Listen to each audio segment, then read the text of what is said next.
আসসালামু আলাইকুম। আমি আবারও চলে আসলাম আপনাদের মাঝে। সবাই আজকে আপনাদেরকে করে দেখাবো কাবাব টিক্কা। আমি প্রথমে গরুর মাংস হাড় ছাড়া, চর্বি ছাড়া, কাঁচামরিচ, গরম মশলা, পেঁয়াজ কুচি সব দিয়ে সিদ্ধ করে নিব ভালো করে। আমি মুগ ডাল এবং বুটের ডাল এই দুটোটা ডাল একসাথে করে আমি আধা ঘন্টা এটা ভিজিয়ে রাখবো, যতক্ষণ না মাংস সিদ্ধ হয়ে আসে।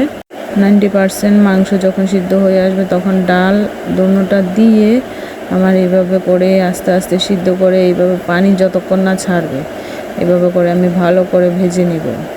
মাংস এবং ডাল দুটোটা একসাথে করে এভাবে ভেজে নিব। সবগুলা মশলা, একটুও পানি থাকতে পারবে না, ঠিক আছে? পানি এখন এগুলা সিদ্ধ হওয়ার পরে এগুলা আপনারা ব্লেন্ডারও করতে পারেন বা পাটাই করতে পারেন। দেখেন আমি পাটায় বেটে নিয়েছি, অনেক সুন্দর হয়েছে।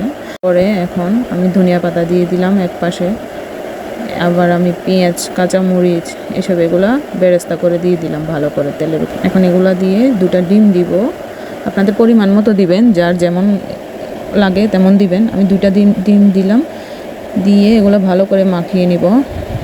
2টা ম্যাজিক মশলা দিব। এখন ভালো করে মাখিয়ে নিব। ভালো করে মেখে নেওয়ার পরে এরপরে যার যেমন শেপ দেওয়ার ইচ্ছা থাকে সে তেমন করে দিতে পারবেন। আমি এভাবে করে ডিপ ফ্রিজে সংরক্ষণ করে রাখলাম। এগুলা আপনি 5-6 মাস পর্যন্ত এভাবে সংরক্ষণ করে রাখতে পারবেন। এই টিকাগুলো অনেক টেস্ট লাগে খাই।